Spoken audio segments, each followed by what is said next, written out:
Welcome back to the channel again, everyone. I am back in Asia now, so there's going to be an overlap at least a month long between models that I have purchased and reviewed here in Asia and then models I've purchased and reviewed back in the US with an absolutely terrible monitor.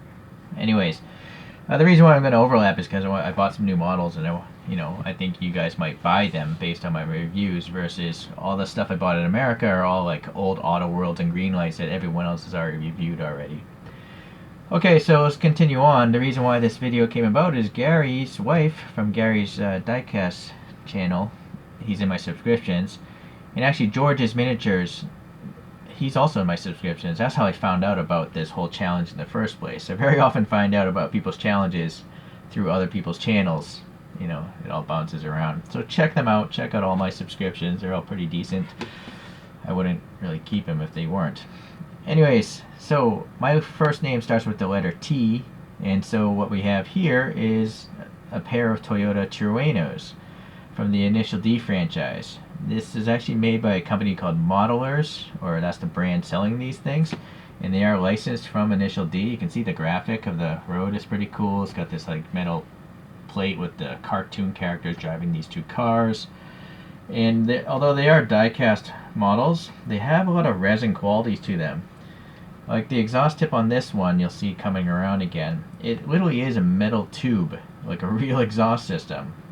It's got the clear lights everywhere, license plates, disc brake systems, all that stuff. So the only reason why I don't buy more modelers is apparently the cars in the Initial D franchise, I don't really like them. They're all modified, but a lot of them are modified in a way that I think is kind of ugly. But you gotta get the original Tofu Racer, right? So that's why I have this one. Okay, let's continue on with some other cars that start with the letter T. These are in no order. This is a Kyosho, and this is a Ferrari Testarossa, but I modified it. I painted the interior tan, and I swapped out the wheels. Maybe the original ones had a problem or something. These are plastic wheels from BNDS. I have a review on that brand of wheels. So yeah, I think it looks alright.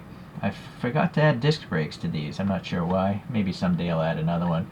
But a lot of these Kyoshos, they come with screwed together bases, so that's why you can, open them up and modify them quite easily.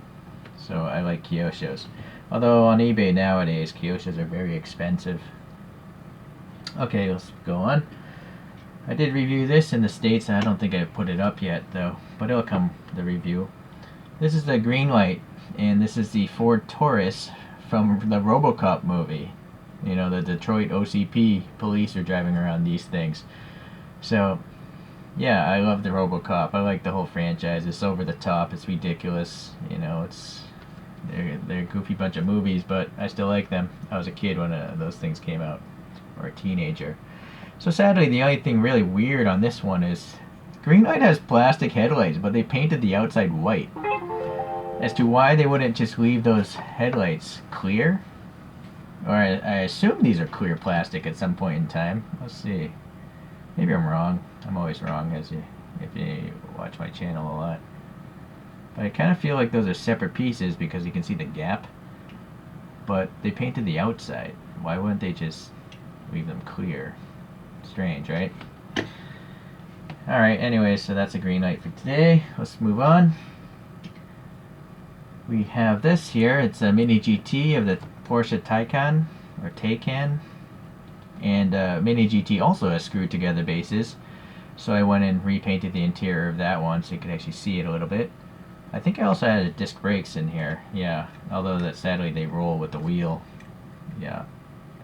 So, but yeah, screwed together base. But they never tell you what the car is on the bottom. It's really strange. But Mini GT is a fantastic brand. Probably one of my top 2 or definitely top 3 brands. Inno 64 and LCD model would be the other ones. Okay. A brand I don't really collect too often, but Norev has a bunch of Renault concept cars, and this is called a Trezor, or Trezor. I'm not French, so Trezor, I don't know how you'd pronounce it in French, of course. But what I like about the Norevs is the wheels, even though they're plastic, they're unique to the actual casting. So these wheels you see here actually are 5 Eiffel Towers and that's what the real concept car had. I don't think they're true 64, but they're in that ballpark. It doesn't really say the scale here. They are press fit together. Plastic wheels. I don't mind that because those rubbery tires, I've had a few of them crack from age. So plastic wheels and tires never crack. Okay. You know what? Let's mix it up a little bit. I don't really get a chance to show my diecast airplanes, and I've been too lazy to review them. This is called the A10 Thunderbolt. I guess the nickname for it is the Thunderbolt. But this is a tank killer. It literally has a Gatling gun the size of a Volkswagen Beetle underneath that cockpit, and it shoots depleted uranium rounds into tanks and melts them. So it's a flying tank basically. This is made by a brand Herpa, H-E-R-P-A. It's a German brand, and they make tons of 1/200 scale airplanes and a ton of 1/500, a few 1/400s, and they also make cars, but usually in 1/87 scale for railroading and stuff. But this thing is awesome. I actually had a bunch of extra missiles and stuff, and I took them off other planes and I glued them onto this one because the way it came from Herpa, it had almost no arms on it. But an A10 needs to have all this stuff, in my opinion. It's just a plane of destruction. Okay, very cool. Let's go to this brand here, Sparky. This is a Toyota Le Mans racer. It's a TS050, I believe. Sparky doesn't say what anything is on the bottom of there. They don't even say the brand. It's weird that they take no credit for their work. So yeah, 2016 TS050. So I just like LMP cars because their evolution over time is quite drastic. And so they're trying to use aerodynamics to create downforce, that lets them go faster and all that stuff, typical racing stuff. So the only problem I have with Sparky is they use decals, and a lot of decals crack or fall off. Some of them are literally suspended in air, so you might tear them off just handling the model. But still, I don't see anyone else making this car in 164, so I'm going to go with this one. Okay, TVR has a car called the Tuscan, and this is made by Kyosho. It's another fine model from the brand. You know, Kyosho very often has separate mirrors. They never have brakes. They usually almost always have black interiors. Some of them are press fit together, like this one, so I'm not going to repaint the interior of this. But they always have unique treads. I think every casting has a different tread on it. And they do tell you what the car is, which is nice. So that's why I like Kyosho. And for you cartoon fans, here's a Chorokyu of a TVR Tuscan. So it's just kind of a strange car in the real world, and then definitely a really strange car in the deformed world, cartoon deformation world that is. But as far as Chorokyu, this is pretty nice. It has unique wheels. Look at the tampo printing all across it, so pretty cool. Alrighty, let's do one more Kyosho since I have it. I don't talk about Volkswagens enough, so here's a Volkswagen Type 131, but I put in this thing because I know it as the Thing, and this one's particularly orange, like the Thing from Marvel Comics. You know, the stone guy from Fantastic Four.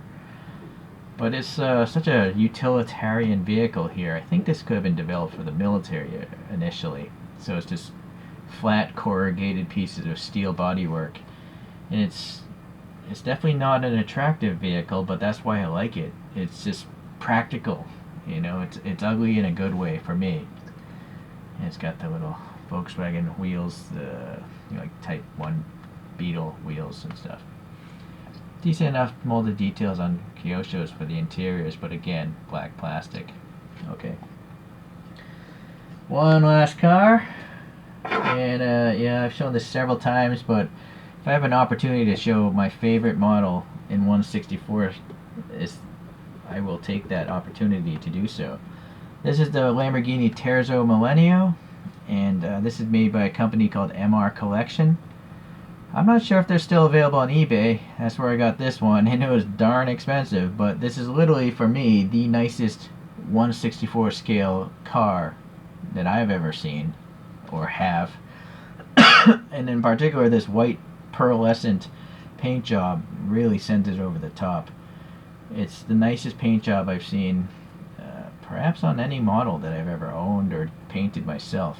It's like a crazy color shift clear coat. And, boy. Unfortunately, it's so bright in here. I'm going to turn the lights off and we'll see you. Oh. Yeah, so it's unlikely you'll ever find this for sale, because I'm sure the white one sold out quite quickly. I don't think the camera's picking it up, but the clear coat looks like an opal, you know, like a gemstone, the opal, where it's pretty much a rainbow effect going on inside there. I just can't get enough of it. Alright, so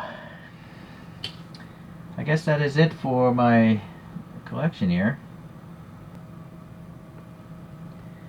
And so once again, thanks to my YouTube feed. Thanks George, and thanks Gary, and thanks to Gary's wife for coming up with this challenge today.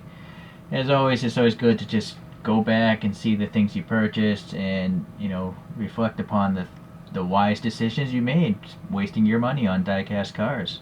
Or in many cases, you get angry at yourself for buying garbage. But none of these are garbage for me. All these models are nice. So, okay, well, thanks for watching today. I'll see you guys in the next video. And again, I'm going to be mixing in some Asian reviews with some US reviews for the next month or two. Okay, we'll see you then. Bye.